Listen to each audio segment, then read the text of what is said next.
Welcome to the VP750 and VP700 tutorial series. This video is about printing multiple up labels. Set up your print job from your label design software.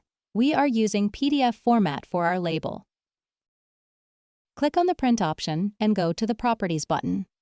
To make sure your label is printed the right size, click on Custom Size and key in the size that you want for your label.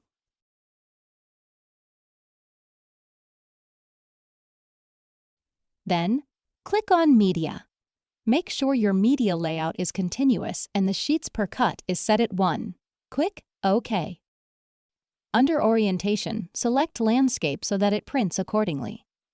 Then, under Copies, key in the number required for your copies. Click on Print and the printer will print out your labels.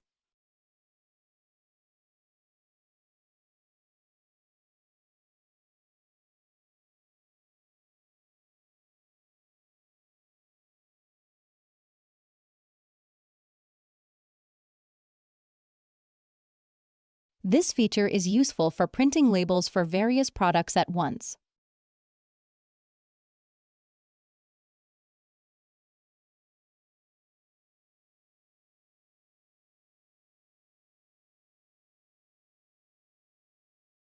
For more information, visit www.vipcolor.com and subscribe to our channel for more tutorial videos.